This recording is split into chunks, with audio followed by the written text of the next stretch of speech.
and Brad, the two most famous physical therapists on the internet. Breaker. Hi, folks. I'm Bob Schrupp, physical therapist. Brad Heineck, physical therapist. We are the most famous physical therapists on the internet. Well, in our opinion, of course, Bob. This is part of our kind of doing a series of videos on this, Brad. Way better than stretching. And this is for mid-back pain or problems. Kind of between the shoulder blades? Yeah, there we go. Look at that. We lost the ball. Yeah. By the way, if you're new to our channel, please take a second to subscribe to us. We provide videos on how to stay healthy, fit, pain-free, and we upload every day. Also, go to bobandbrad.com. Go to the giveaway section. Always giving something away. Just sign up. Give away the Booyah Stik. The Booyah Stik. Yeah. Well, you keep going. I'll grab it. You grab it. You can also go to Facebook. The contest will be pinned to the top of the page. Go to Twitter, Instagram, or TikTok if you want a 60-second version of our program. And don't forget about our podcast. We do have podcasts out. Just who's the... Sarah Meeks. Sarah Meeks is on Kelly Stair. Yeah, Kelly Stair. We'll talk about him today. The back pain gentleman? Right. What's his name? McGill. Dr. Stuart McGill. Booyah Stik. That's what the giveaway is. Only one, but you know, you could get to if you wanted. Yeah. Anyways, let's carry on. What's nice about this is you can pretty much do these without spending money. Yeah. You just have to steal balls from people. But if you just go to the park, a lot of times you can get, you know, ones that kids forgot. Sure. Well, anyway, so we had Kelly Stair on. He's the author of the bestseller, The Supple Lever. And there's a lot about mobilization in there. And that's what we're talking about here is that stretching is fine, but mobilization is better. Mobilization is better. Mobilizing what?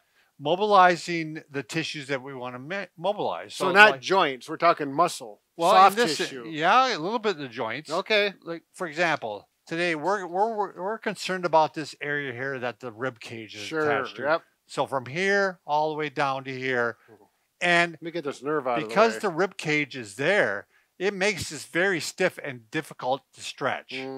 So because there's joints here, quite a few joints at each level with the ribs. So we apply pressure directly to these areas through, you know, focus pressure, like through a ball, and that helps loosen those areas up. Sure. And it does a lot better job than just regular stretching. Right. Yep. So I don't know if this pertains to this as much, Brad, but Kelly gives the example of when you're stretching a rubber band, you want to think of a rubber band being thick on one end and thin on another end. Okay? Now, when I stretch that, see where all the stretching is occurring? It's occurring on the thin part of the band. So I think you were saying, so this represents like a muscle. Well, this whole thing is a muscle. So this is the thick part of the muscle? The thick part of the muscle or the part of the muscle that might be adhesed down. Okay. It might be scar tissue, trigger points, whatever. The muscle stretch is not occurring equally along the entire muscle. Right. So we want to get at the tight spot. Right, a tight spot. So in order to get at this tight spot, we're actually going to put pressure right on this. So, and again, when you're dealing with joints here that are being stabilized by ribs, it's really difficult to move them. So what we do is it's mobilization. And what you're going to need is we got tennis balls. And this, we actually have two in here. That's a sock. Yeah, two in a sock. Yeah. And Brad, if you mind turning around. So we can actually go right down the spine in the mid-thoracic area here in the mid-back. And we keep one ball is on each side of the spine.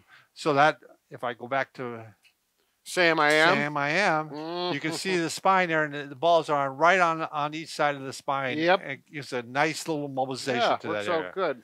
Now, there's two kinds of methods for mobilizing. There's what Kelly calls smash.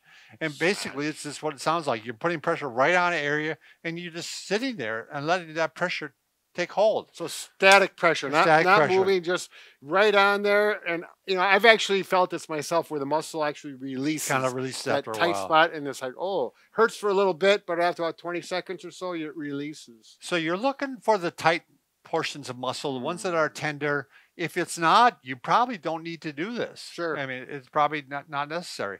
The other thing he calls it the pressure wave. And that's where you take like a ball like this and you maybe roll on it a little bit. Yeah. like a pressure wave. The wave goes along. Like a wave pool? Well, sure, like a wave pool. Comes and goes. Sure. Yeah. Mm-hmm. Now, this one is a little bit, it isn't real focused pressure, but it's still pressure nonetheless. Yeah. And we do this one in a chair, and this is where you got to steal a kickball from your neighborhood. Yeah. kid. These are fun. You can play that dodgeball, Yeah, those dodgeball, kinds yeah. of things, But this is a great one for the mid-back that you can do throughout the day, and you can move it up and down Yes. to different spots. This is, if you're sitting at a computer for long periods of time, you should have one of these balls Yes. with you and just stretch back and breathe. I like this one, Brad, for starting. If you know what I mean, it's Yep. not very aggressive. Almost everybody can do it, just about. Yeah, you don't have to Right. go on the floor Right. like you do. You can't use these smaller balls on a bed. No, it's not no. going to be practical. Now these can be pretty aggressive. I mean, so you have to be warned. You might start off by putting a towel over it just to blunt it a little bit. But you're getting a towel, Brad? Yeah, I So- just wanted to demonstrate. Anyway, you could start on one side and, find a spot and just lie on there. Or you can roll along on there and work it out. Now, if that is too aggressive to you, you can use the towel, or Brad, you can show it on the wall. Sure. And that's why the sock is nice. It Yeah. helps put it in place. Yeah, and this is nice on the wall. You cannot get as aggressive as lying on the floor. However, you don't have to get on the floor this way. And you may just want to have one ball in there when you're doing it Right, like this that vertical, way. but it's okay to go two. And I'm on the right side of my spine right now, and I'm going to drop down, right? Usually I got one right in there. Yep. If I had one ball, I'd be able to roll a little easier. Again, this is not full pressure, so it's a little bit easier for the beginner. Yes. You So- could put a lacrosse ball, I suppose, in a socket. Yeah, It would you be a can little use more a lacrosse aggressive. ball. Oh, wait, Bob, I got one right there. You could use a Whoa. baseball. If you're really aggressive, you could use the softball. Yeah. Yeah. Get a big stretchy sock. No, There, it's done. yeah, It there you released. go. Okay. All right. So anyway, those are some hints. Pretty short video today. But we wanted to show Oh, we're done you- already? Yeah, this is real Wow. simple. Give it a try. We always like to hear your comments, especially if they're positive. So Yeah, be nice. yeah, be kind. Did we mention that, this is soft, so we wouldn't do No, it. no, you can't do it in that bed. was just, and I did, we got a couple minutes.